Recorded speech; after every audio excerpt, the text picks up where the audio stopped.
or that. So today's video is actually going to be from a sewing tag from Julie from the Curated Curvy. She actually tagged me and a bunch of other sewists on a tag that she started based off a podcast, Love to Sew.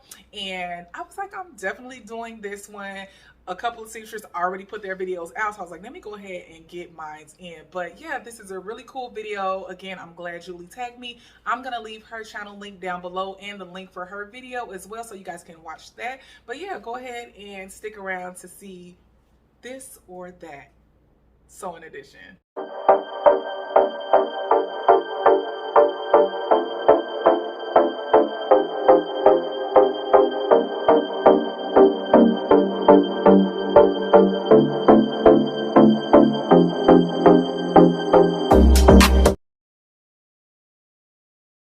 Hi guys, if you are new here, my name is Shatoka, and if you're a returning subscriber, thanks for coming back. So the first topic is sewing prep. So do you sew new or stash? So for me, it's definitely new. I love shopping for fabrics. I definitely could shop in my stash, but a lot of times I'll just be like, oh, I get an idea and I'll just want to go fabric shopping. So any excuse to go fabric shopping, I'm like, let me go find something new. So I would definitely say shop new, but I do go in my stash as well, because lately I've been having to do that because I can't even fit any more fabric in my sewing area. So the next one is PDF patterns or paper patterns. I'm definitely a paper pattern sewer. I don't own any PDFs. I have downloaded a couple and I just never got around to printing them. I say that I am because there are a few that I would really love to do, like sewing patterns that I've seen over the years. But when it comes to like taping the pieces together, and I'm just like, I don't want to do it. Like, get somebody else to do it. I don't want to do it. So I'll definitely go and get those patterns when they're on sale at Joann's, and I'm definitely more of a pattern girl, store-bought patterns. So the next one is cutting or tracing the pattern. So I'm definitely a cutting patterns. Like, I know a lot of times people will trace to try to preserve the different sizes in the pattern envelope, but for the most part, I only sew for myself. So I'll definitely just cut out my size and go from there. Definitely cut the pattern and you're done. And then of course too, like if I need to get a different size, I'll just wait for the sale and get another one. So I do have duplicates of a couple of patterns because I've cut in one size and now I need a different one. But yeah, I'm definitely a cut the pattern person. The next one in this sewing prep category, which is the fourth one, is muslin or just go for it. So I'm definitely a just go for it sewist. I have recently started to do like muslins or mock-ups or toiles, but typically I just go for it. Like, I'm just gonna wing it and cut out the pattern and go. I do want to get more into doing the muslins though, because I'm trying to venture out and do more challenging makes. So for sure, I'll definitely start doing that when it's something that I haven't done before, but usually I just go for it. So the next topic is going to be fabric. So this is my favorite because I love fabric.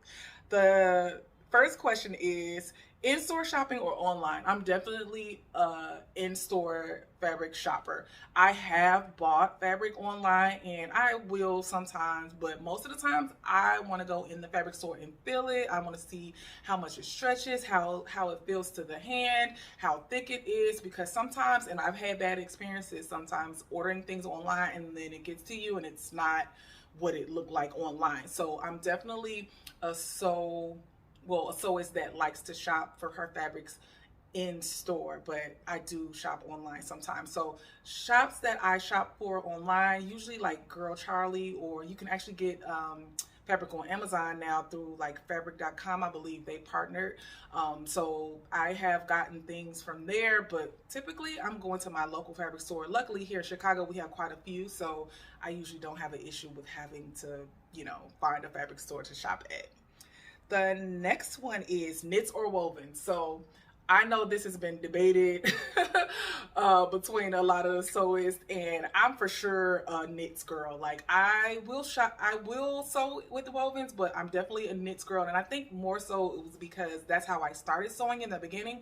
So I was literally like afraid to sew with wovens because I was like, I got to do buttons, I got to do zippers, closures. But with knits, I'm like, we could just pull it over our heads or pull it up, put an elastic band in it, and you're done. So I'm definitely a knit sewer over a woven, but I will do woven things. This like little tube top that I made a couple of years ago, this is a woven, it's like a cotton fabric, but I shirred the back so it could be stretchy, so I could literally just pull it over my head. So I'm definitely a knits girl. The next one is tumble dry or hang dry.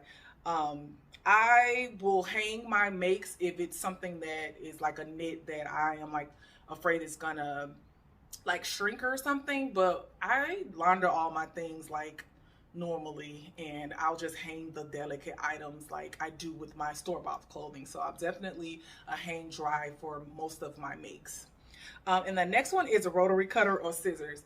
I have a rotary cutter, but I rarely use it. And I think it's more so because I don't have like the big cutting mat to cut on, and I don't want to like mark up on the floor where I usually cut. So I typically use scissors most of the time, but I'm not against rotary cutters. And I know it probably will be faster, but sometimes like if the dull, like if the blade is dull, I'm like, I get annoyed. So I'll just like, whatever, I'm just gonna grab my scissors and cut right through. So I'm definitely a scissors girl. So the next topic is clothing construction. So the first question on this one is follow the pattern or wing it.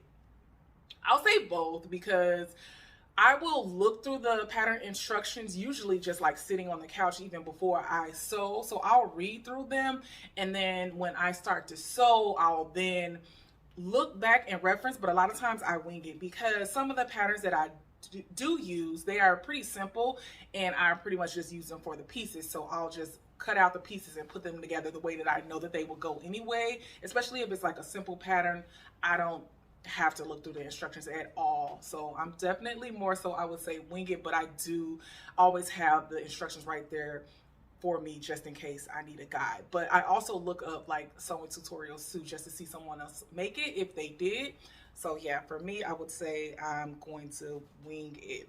The next one is bias tape or facing. So I do use bias tape in finishing items, but I do like facings. I think it just makes your items more substantial. They give them more structure, but sometimes I'm like, I don't feel like all of that, and I'll just get the bias tape. So I guess it just depends on what I'm sewing and the mood that I'm in. But typically, if a pattern calls for a facing, I'll use the facing pieces in there.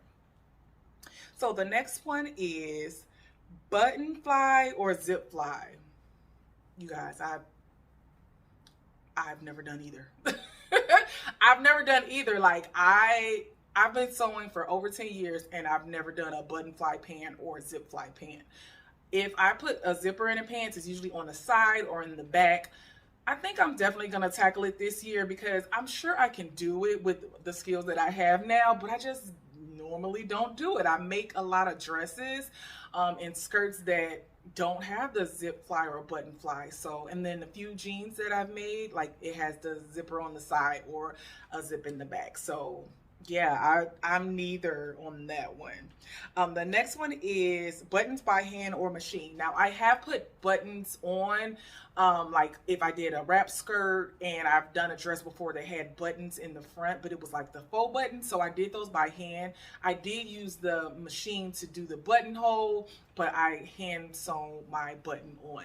So yeah, I would definitely say probably it'll be buttons by machine if I do like a dress, like a full shirt dress or something, because I'm not gonna want to sit there and do, you know, all the buttons all the way down. My machine has the capability to do it, so it probably will be machine for it, but I just typically don't make a lot of things with buttons.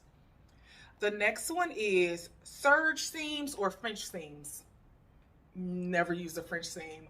It looks really nice, but to me, it's just like extra time wasted when I could just serge it. I just got an overlock machine this past February for my birthday. My son got it for me, but before that, I would just use pinking shears for finishing, or I would do a zigzag stitch in the inside because, yeah, who has time to do French seams? I don't. I'm usually wanting to hurry up and get along with my project. And so the next one is fusible versus sew-in interfacing. I've never used sew-in interfacing. I use fusible all the time. I'll just use the different weights depending on what it is that I'm using. The different colors you can do, line it. I have black and I have white that I keep on hand all the time, and I always do fusible. I've never bought any sew-in interfacing. The next one is snip as you go or all at once. I'm definitely a snip as you go person. I actually was just telling my son not too long ago, like snip your threads like as you go, because then at the end you're not having all these loose threads hanging around. Now you'll still have like some threads that maybe you just miss, but it's just so much easier to just snip as you go. As soon as I'm done with a seam, I pull out my little, scissors, and I snip away those threads, and just saves me time. That's pretty much why I do it. And the next one is press as you go versus all at once. It depends. Some days I'm like really wanting to be precise and I'll press as I go, and it depends on the garment too. And then some days I'll just iron it actually when I wear it. Like, I really don't need to, but I would say more so things like a blazer or a pair of trousers, things like that are more like tailored. I definitely will press as I go, but if I'm making like a little knit dress, I'm not pressing anything. Like, typically I'm not. I'll press it if it needs pressing when I wear it. That's usually how I do. The last topic is sewing habits. So it asks, are you a late night seamstress or a daytime seamstress? And it really just depends. I work from 6 to 2, so most of the time I sew after work. But if I have to work the next day, it's not like I'm sewing late into the night because I gotta go to bed because I gotta work in the morning. And then on my days off, I'll typically be sewing in the daytime. So I would say more so I'm a daytime sewist.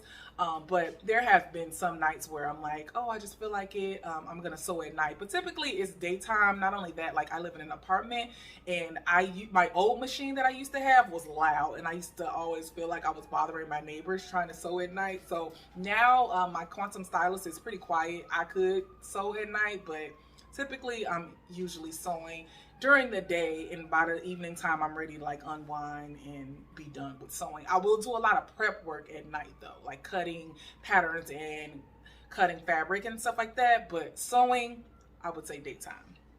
The next one is slow and steady or frantic sewer. I would say I'm kind of like a frantic sewer. Like I think I'm slower than I used to be. Like in the past, I used to want to like start something and finish it in the same day, like in a couple of hours. And I think that's coming from earlier when I always sewed with like knit, and those things would be so easy. Like I could finish them in an hour and a half or 2 hours. So I would say I was more frantic sewer then. Now I'm giving myself more time and grace, and I'm kind of slowing down. But I would say by heart, I'm probably like more of a frantic sewer. And the last question is tidy as you go or big cleanup session? Probably a big cleanup section. Like I have some stuff on my table now. It kind of looks a mess. I typically don't clean up until I'm done with what I'm doing, because I feel like what's the point? Like if I'm still in like the sewing process, then I'm gonna get more stuff all over the place or moved around. So I'll just clean up when I'm done. So when I'm finally done with the project, I'll sweep up, put the scraps up, and clean my area instead of like as I go. When I'm sewing, I'm like trying to get from point A to point B and be done with the project, and that's it. But yeah, this was really fun. I'm so glad that I actually jumped in on the tag. I'm glad Julie tagged me, and I loved watching other sewers videos. But yeah, if you guys want to see some other ones, like I said, I'm gonna link Julie's down below. And I don't think that there's a hashtag, but I'll go ahead and link her channel, and then if there is, it'll probably for sure be in her video. But yeah, I hope you guys enjoy my this or that. And if you are not subscribing, you love sewing content, go ahead and subscribe and click the notification bell so you'll be alerted when I upload a new video. So until next time, bye.